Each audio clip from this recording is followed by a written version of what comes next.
বাংলাদেশের রাজনীতির ট্র্যাডিশনটাই হয়ে গেছে যে সরকারের গুরুত্বপূর্ণ জায়গায় গেলে মন্ত্রী মেয়র বিভিন্ন জায়গায় গেলে তাকে চটকদার কথা বলতে হবে যেন মিডিয়াতে কথাটা ভাইরাল হয় এবং তিনি নিজে ভাইরাল হতে পারেন। চটকদার কথা বলে বিতর্কের জন্ম দিতে হবে এবং বিতর্কের জন্ম দিলে আলো দূর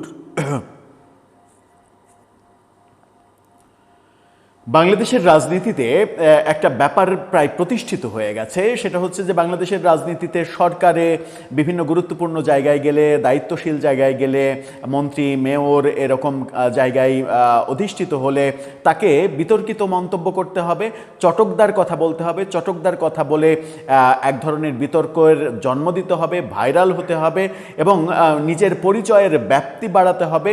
ভাইরাল হলেই তাকে নিয়ে আলোচনা শুরু হবে। এই ব্যাপারটা বাংলাদেশের রাজনীতিতে যেন দিনের পর দিন অতিমাত্রায় প্রতিষ্ঠিত হতে চলেছে। এর আগে আওয়ামী লীগ সরকারের আমলে এই ব্যাপারগুলো দেখেছি, প্রফেসর ইউনূসের মেটিকুলাস সরকারের আমলে আরও বেশি দেখেছি এবং সেই ব্যাপারগুলো থেকে বর্তমান বিএনপি সরকারও যেন বেরিয়ে আসতে পারছেন না। বিএনপি সরকারের দেয়া দায়িত্ব পেয়েছেন আব্দুস সালাম, বীর মুক্তিযোদ্ধা। তিনি ঢাকা দক্ষিণ সিটি কর্পোরেশনের প্রশাসকের দায়িত্ব পেয়েছেন এবং দায়িত্ব পাওয়ার পরে এই বীর মুক্তিযোদ্ধা, তিনি নিজে একজন বীর মুক্তিযোদ্ধা, তিনি বলছেন যে জামাতও মুক্তিযুদ্ধ চায়নি, দেশের স্বাধীনতা চায়নি, আওয়ামী লীগও দেশের স্বাধীনতা চায়নি, আওয়ামী লীগও পাকিস্তান চেয়েছে। এই যে মন্তব্য, মানে জামাতের সঙ্গে আপনি আওয়ামী লীগের বিরোধিতা করবেন, আওয়ামী লীগের সমালোচনা করবেন, শেখ হাসিনার সমালোচনা করবেন, সেটা ভিন্ন কথা। কিন্তু যখন আপনি একজন বীর মুক্তিযোদ্ধা হিসেবে বলবেন যে আওয়ামী লীগও বাংলাদেশ চায়নি, আওয়ামী লীগও পাকিস্তান চেয়েছে, জামাতও পাকিস্তান চেয়েছে, তখন বোঝা যায় যে এই ধরনের বিতর্কিত কথা বলতে পারলে ভাইরাল হওয়া যায়। সেই কারণেই রাজনীতিবিদরা এই ধরনের বক্তব্যের আশ্রয় নেন কিনা এবং নেন বোধহয়। চলুন একটু জেনে দেখি বীর মুক্তিযোদ্ধা আব্দুস সালাম তিনি আদতে কি বোঝাতে চাইলেন, কি বলতে চাইলেন, ইনিয়ে বিনিয়ে তিনি আসলে কোন মেসেজটা দিতে চাইলেন এবং সেটা দেয়াটা তার কতটা উচিত হলো, সে আলোচনাই করবে এই ভিডিওতে।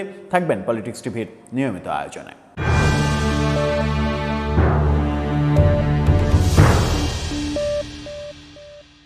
দর্শক, বলছিলাম বীর মুক্তিযোদ্ধা আব্দুস সালামের মন্তব্যের কথা আওয়ামী লীগকে নিয়ে। তার আগে একটি মানবিক কথা বলতে চাই। ফুড ফর অল, সবার জন্য খাদ্য, এই কর্মসূচি নিয়ে একদল তরুণ অসহায় দুস্থ ক্ষুধার্ত মানুষের পাশে রান্না করা খাবার নিয়ে দাঁড়াচ্ছে। তাদের এই মানে মহতি উদ্যোগ, তাদের এই মানবিক উদ্যোগের পাশে আপনি অন্তত ডেসক্রিপশন বক্সে দেওয়া লিঙ্কে গিয়ে তাদের চ্যানেলটা সাবস্ক্রাইব করে তাদেরকে অনুপ্রাণিত করবেন যেন এই মানবিক উদ্যোগটা ছড়িয়ে পড়তে পারে। চলে যাচ্ছি মূল আয়োজনে, মূল আলোচনায়। বলছিলাম ঢাকা দক্ষিণ সিটির প্রশাসক আব্দুস সালামের কথা, বক্তব্য। তিনি কি বলছেন এই শিরোনামটা দেখে নিন, যেখানে তাকে নিয়ে ৭১ টেলিভিশন শিরোনাম করেছে, আওয়ামী লীগ ও জামাত মুক্তিযুদ্ধ চায়নি।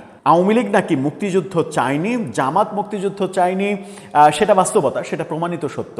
আওয়ামী লীগও নাকি মুক্তিযুদ্ধ চায়নি। কোন প্রেক্ষাপটে তিনি এই কথা বলছেন এবং এই হাস্যকর কথার জন্ম দিচ্ছেন, চলুন একটু জেনে দেখি।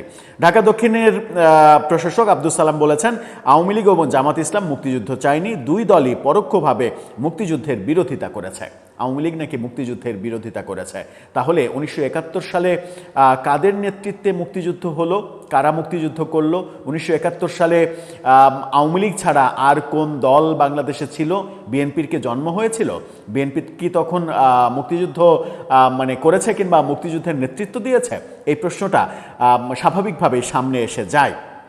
তিনি বলছেন যে সেই কারণেই আজকে আওয়ামী লীগ যে পথে হেঁটেছে, জামাতও সেই একই পথের পথিক। তবে মুক্তিযুদ্ধের স্বপ্ন বাস্তবায়নের জন্য বিএনপির জন্ম হয়েছে। তিনি বলছেন যে মুক্তিযুদ্ধের স্বপ্ন বাস্তবায়নের জন্য বিএনপির জন্ম হয়েছে। অবশ্য তিনি বলেননি যে মানে সেই সময়ই বিএনপি ছিল, সেই সময়ই বিএনপি মুক্তিযুদ্ধ করেছে, তারপরে আমরা বিএনপির জন্ম দিয়েছি, সেটা অবশ্য বলেননি। জাতীয়তাবাদী সাংস্কৃতিক দলের উদ্যোগে এক আলোচনা সভায় 26শে মার্চ মহান স্বাধীনতা দিবস উপলক্ষে আয়োজিত এক আলোচনা সভায় তিনি এই কথা বলেছেন। আব্দুস সালাম বলেন, স্বাধীনতার 55 বছর পরও আজকে মুক্তিযুদ্ধের বিরুদ্ধে বিভিন্ন কথা শুনতে হয়। এটা বাস্তবতা, খুবই সত্য কথা। তারপরে তিনি বলছেন, আমরা লড়াই করেছিলাম দেশটা স্বাধীন করার এবং স্বাধীনতার পরবর্তী সময়ে একে গড়ে তোলার জন্য, কিন্তু আজকে দুইটা শক্তির কারণে দেশ এখনো মুখ থুবড়ে মাঝে মাঝে পড়ে যায়। একটা শক্তি মুক্তিযুদ্ধকে দলীয়করণ করার চেষ্টা করেছে, আরেকটা শক্তি মুক্তিযুদ্ধের সময় বিরোধী অবস্থানে ছিল। এখনও মানসিকভাবে তারা মুক্তিযুদ্ধকে স্বীকার করতে পারে না। দুইটা শক্তি পাকিস্তানের পক্ষে ছিল। একবার বলছেন যে একটা শক্তি মুক্তিযুদ্ধকে দলীয়করণ করেছে, এটা অনেকাংশে সত্য। আওয়ামী লীগের আমলে আমরা দেখেছি মুক্তিযুদ্ধকে আওয়ামী লীগের নিজের একটা সম্পদ হিসেবে প্রতিষ্ঠিত করার চেষ্টা, কিন্তু সেই চেষ্টাকে আমরা যেমন সমালোচনা করেছি, তেমনি আমরা কিন্তু এই দৃশ্যও দেখেছি যে যখন আওয়ামী লীগ থাকে না তখন মুক্তিযুদ্ধ অনেক বেশি ক্ষতিগ্রস্ত হয়। যেমন আমরা প্রফেসর ইউনূসের মেটিকুলাস ডিজাইনে দেখেছি মুক্তিযুদ্ধের সমস্ত অর্জন, মুক্তিযুদ্ধের সমস্ত স্মৃতি মেটিকুলাস ডিজাইনে রিসেট বাটন টিপে মুছে ফেলার। সেই সময়ই আওয়ামী লীগ আরও বেশি করে বলার সুযোগ পেয়েছে যে একমাত্র আওয়ামী লীগের হাতেই মুক্তিযুদ্ধ নিরাপদ। তারা তাদের সময়ে মুক্তিযুদ্ধকে দলীয়করণ করেছিল, এটা তো সত্য, কিন্তু আওয়ামী লীগ এই যে দলীয়করণ করার শক্তি পায় কিংবা সুযোগ পায়, এই সুযোগটা কেন পায়? এই সুযোগটা তো এই কারণেই পায় যে আব্দুস সালাম আজকে যে কথা বলছেন সেই কথাগুলোর মাধ্যমে এরকম বিতর্কিত কথা যত আপনি বলবেন তত মুক্তিযুদ্ধটাকে আওয়ামী লীগের দিকে আপনি ঠেলে দেবেন। এই কাজগুলো থেকে আমাদের বিরত থাকতে হবে। তিনি বলছেন যে দুইটা শক্তি পাকিস্তানের পক্ষে ছিল। আওয়ামী লীগ যেমনভাবে পাকিস্তানের প্রধানমন্ত্রী হতে চেয়েছিল, আওয়ামী লীগ নাকি পাকিস্তানের প্রধানমন্ত্রী হতে চেয়েছিল, এই তত্ত্ব তিনি প্রতিষ্ঠিত করতে চান। হ্যাঁ, ৭০-এ নির্বাচন হয়েছিল, ৭০-এর নির্বাচনে আমরা নিরঙ্কুশ সংখ্যাগরিষ্ঠতা, একচেটিয়া সংখ্যাগরিষ্ঠতা পেয়েছিলাম। তখন যদি পাকিস্তানের যে শাসনভার, সেই শাসনভার এবং আমাদের অধিকার পশ্চিম পাকিস্তানেরা দিত, তাহলে তো মুক্তিযুদ্ধের প্রসঙ্গটা কিংবা যুদ্ধের প্রসঙ্গটা, ৩০ লক্ষ শহীদের প্রসঙ্গটা হয়তো তখন আসতো না, হয়তো পরবর্তীতে আসতো। এটা তো বাস্তবতা, কিন্তু সেটাকে আপনি তো বলতে পারেন না যে আওয়ামী লীগ পাকিস্তান চেয়েছিল, আওয়ামী লীগ পাকিস্তানের প্রধানমন্ত্রী হতে চেয়েছিল। এভাবে যদি আপনি ন্যারেটিভ তৈরি করেন তাহলে আপনিও প্রফেসর ইউনূসের মেটিকুলাস ডিজাইনের মতো মুক্তিযুদ্ধের বিরুদ্ধে এক ধরনের মিথ্যা প্রোপাগান্ডায় সামিল হয়ে যাবেন, যেটা একজন বীর মুক্তিযোদ্ধার কাছে আমাদের প্রত্যাশিত নয়। তিনি বলছেন যে আরেকটা শক্তি পাকিস্তানকে টিকিয়ে রাখতে চেয়েছে। এই দুটা শক্তির মাঝামাঝিতে বিএনপির অবস্থান যে সঠিক সেটা কিন্তু বারবার প্রমাণিত হয়েছে। বিএনপি দেশের জন্য লড়াই করেছে, লড়াই পরবর্তী সময়ে দেশের জন্য বিএনপি গঠন হয়েছে, যোগ করেন তিনি। লড়াই পরবর্তী সময়ে বিএনপি দেশের জন্য গঠন হয়েছে, খুবই ভালো কথা। বিএনপি গঠন হয়েছে, বিএনপি আজকে অন্যতম বড় দলে পরিণত হয়েছে। বাংলাদেশে দুইটা বড় দলের একটা দল বিএনপির প্রতিষ্ঠাতা, মহান মুক্তিযুদ্ধের অন্যতম একজন সংগঠক, একজন সেক্টর কমান্ডার, সবই সত্য। কিন্তু আপনি এই সত্যগুলো যখন অন্যকে দিয়ে স্বীকার করানোর ব্যাপারে বলবেন যে অন্যরা স্বীকার করে না কেন, তখন আপনারও দায়িত্ব অন্যদের ক্রেডিট সমানভাবে দেয়া, যে ক্রেডিটটা যে যতটুকু দাবিদার সেই ক্রেডিট তাকে দিতে হয়। আপনি কখনোই বলতে পারেন না যে আওয়ামী লীগ পাকিস্তান চেয়েছিল, আওয়ামী লীগ জামাতের মতো মুক্তিযুদ্ধ চায়নি, পাকিস্তানের পক্ষে ছিল। এই বয়ান যদি আপনি দেন তাহলে মুক্তিযুদ্ধের প্রকৃত যে ইতিহাস, সেই প্রকৃত ইতিহাস কলঙ্কিত হয়। তিনি বলেন যে আওয়ামী লীগ সহ বর্তমান বিরোধী দল বিশ্বাস করতেই পারেনি যে আমাদের নেতা তারেক রহমান জনগণের এত জনপ্রিয়তা নিয়ে দেশে ফিরে আসবে। এর মাধ্যমে প্রমাণিত হয়েছে শহীদ রাষ্ট্রপতি জিয়াউর রহমানের পরে যেমন বেগম খালেদা জিয়া, এরপরে তারেক রহমান। আওয়ামী লীগ যেভাবে তারেক রহমানের ভাবমূর্তি ক্ষুণ্ণ করতে চেয়েছিল, তেমনিভাবে আরেকটা দলও নির্বাচনের সময় একই কাজ করেছে, কিন্তু জনগণের সমর্থনে আবারও প্রমাণিত হয়েছে বিএনপি এদেশের সবচেয়ে জনপ্রিয় দল। এগুলো আপনি বলতেই পারেন, এগুলো বলাতে কোনো সমস্যা নেই। আওয়ামী লীগ বিএনপির এগেনস্টে অনেক কিছু করেছে, তারেক রহমানের এগেনস্টে অনেক কিছু করেছে। এই বক্তব্যগুলো, এই কর্মকাণ্ডগুলো যেমন রাজনৈতিক ছিল, এই বক্তব্যগুলোও রাজনৈতিক।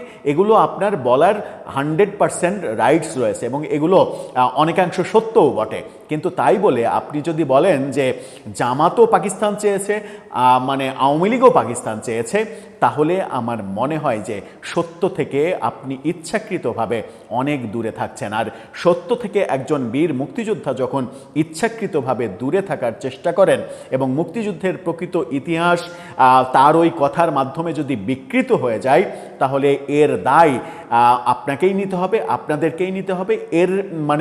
এর যে রেজাল্ট খুব একটা ভালো হয়নি, ইতিহাসে কখনো ভালো হয়নি, আগামীতেও ভালো হবে না। আমার মনে হয় যে রাজনৈতিক বিরোধিতার নামে এই ধরনের কুটো কথা, এই ধরনের বয়ান, এই ধরনের ন্যারেটিভ তৈরি করা এবং মুক্তিযুদ্ধ সম্পর্কে সবথেকে বড় কথা যে অন্য আপনি রাজনৈতিক বিরোধিতা করেন, আপনি শেখ হাসিনাকে ফ্যাসিস্ট বলেন, তাকে ফাঁসি দেন, এটা করেন ওটা করেন, কিচ্ছু যায় আসে না, কেউ কিচ্ছু বলবে না। কিন্তু মুক্তিযুদ্ধ নিয়ে যখন ভিন্ন ভাষায় বক্তব্য উপস্থাপন করা হবে এবং মুক্তিযুদ্ধের মূল যে স্পিরিট, মুক্তিযুদ্ধের সময় যার যে অবদান, মুক্তিযুদ্ধের সময় আমাদের নেতৃত্ব দানকারী একমাত্র দল আওয়ামী লীগ, সেই আওয়ামী লীগকে যদি আপনি অস্বীকার করেন, সেই সময়ের কৃতিত্ব, আজকের আওয়ামী লীগকে আপনি অনেকভাবে ক্রিটিসাইজ করতে পারেন, অনেকভাবে শাস্তির আওতায় আনতে পারেন, সেটা ভিন্ন কথা। কিন্তু 1971 সালের যে আওয়ামী লীগ, 1971 সালের আওয়ামী লীগের প্রধান হিসেবে বঙ্গবন্ধুর মুক্তিযুদ্ধের যে নেতৃত্ব, মুজিবনগর সরকার, সেই সরকারের অধীনে পরিচালিত মুক্তিযুদ্ধ এবং 9 মাসের মুক্তিযুদ্ধে 30 লক্ষ শহীদের আত্মত্যাগের বিনিময়ে আমাদের যে অর্জন, সেই অর্জনকে যদি আপনি ভিন্ন ব্যাখ্যা দেন, আপনি বলেন তো যে 1971 সালে এই যে সেক্টর কমান্ডারগুলো কিংবা বীরশ্রেষ্ঠ যারা 7 জন হলেন, কিংবা মুজিবনগর সরকারের যারা সদস্য কিংবা বিভিন্ন দায়িত্বে মুক্তিযুদ্ধের যারা ছিলেন, স্বাধীন বাংলা বেতার কেন্দ্রে যারা গান গেয়েছেন, তারা আওয়ামী লীগ ছাড়া কোন দল করতেন? অন্য কোনো দল ছিল? অন্য কোনো দল করার কোনো বাস্তবতা ছিল? হ্যাঁ, অন্য কোনো দল, তখন মার্কামারা দল একটাই ছিল, জামাত, যারা মুক্তিযুদ্ধের বিরোধিতা করেছে এবং সেই বিরোধিতা আজকে পর্যন্ত অমীমাংসিতই রয়ে গেছে। দর্শক, আপনার কাছে এই ব্যাপারে কি মনে হয়? আপনার মন্তব্য জানিয়ে লিখতে পারেন আমাদের কমেন্ট বক্সে।